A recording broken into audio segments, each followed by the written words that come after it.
Hi friends, welcome to our identity series. This is a 10-part video series on what it looks like to live secure in our identity in Jesus Christ.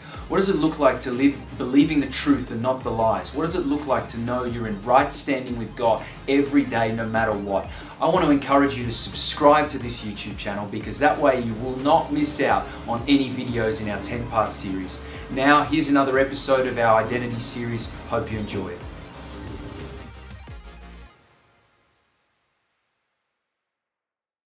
Hi friends, we're continuing our identity series today. We're asking this question: can my value change?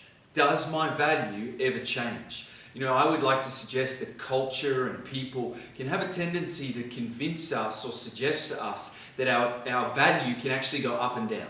It can increase, it can decrease, it can be up one day, it can be down another day. Some turn of events can happen in our life and our value plummets, or some other turn of events happens in our life and our value goes up. Culture would suggest that, you know, as we reach a certain status in society or a certain place in our career or a place in our company, you know, our value goes up. But, you know, if we have this particular tragedy, our value goes down. Or if we have this particular crisis, our value goes down. I'd like to suggest to you that's an awful place to be thinking that way, to be thinking that our value can go up and down. And I'd like to suggest to you something different, something that I believe is the truth, and that is our value actually stays constant. Our value doesn't change. Our value doesn't go up, doesn't decrease. It doesn't go up on a Monday but then come down on a Thursday. I'd like to suggest it stays the same. You know, I had the privilege a few years back to visit Calcutta, India. And on this particular trip to Calcutta, India, we actually visited Mother Teresa's home. It's called the Home of the Dying. And I was in the part of the Home of the Dying where it's all males, and there were a couple of hundred males that were there, men that were present there, that were basically there to die with dignity and to die with a sense of they're still valued. And they had all these kinds of deformities. There were even lepers. I remember a man had a massive tumor coming out of his neck, and they had huge open wounds, some of them. And they were brought off the street by tremendous Christian people, brought off the street to come to this home where they could actually die with dignity. And you know, it was so moving for me to be there because many of those men in that home, they actually still had a sense of joy. They still had a sense of I'm valued. They had a place where they could eat, drink clean water, have a bed to sleep in. They could shower, and they were actually treated with dignity. And as a consequence, they lived with a sense of dignity. It's a tremendous example of what I'm talking about, that even though they are literally dying, they're dying of some sort of terrible disease or some sort of deformity, some sort of condition, and yet they are still treated, and many of them still believe that they are valuable. And that's precisely how God sees us, that God looks at us and doesn't have a certain value for us on a Monday, but a different value for us on a Friday. The reality is in God's eyes, our value actually stays constant. Because the reason we know this is that when Jesus went to the cross, he determined our value. When Jesus said, I will die on the cross for the sake of men and women, for the sake of humanity, I will die on the cross as a perfect person, perfect in thought and word and deed. I will die as a perfect person, give my life for his life, give my life for her life.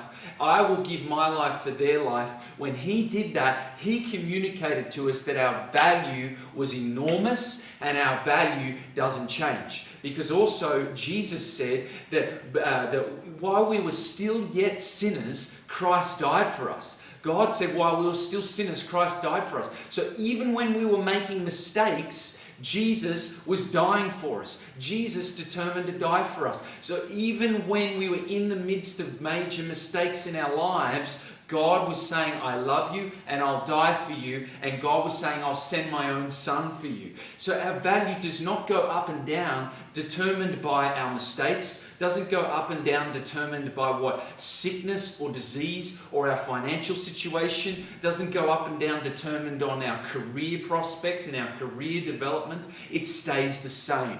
And Jesus communicated that for us once and for all at the cross. And you know, our value is determined by the price paid for us, in a sense. You determine the value of something based on the price that you paid for it. You know, I bought my wife, Elizabeth, an expensive engagement ring because she was so valuable to me. I decided I'm going to spend a lot on this ring because I desperately and really, really want this woman, Elizabeth, to marry me. And I determined that she was so valuable, and so I wanted to buy an expensive engagement ring for her.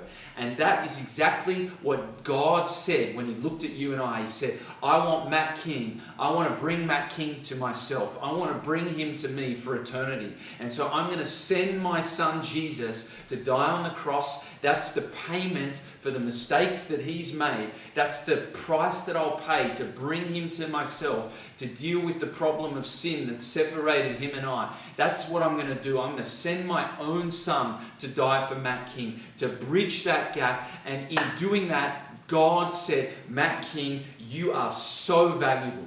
You are incredibly valuable. And He did that for me while I was still making mistakes. And so I know today that my value doesn't go up and down. My value doesn't increase and decrease. It stays the same.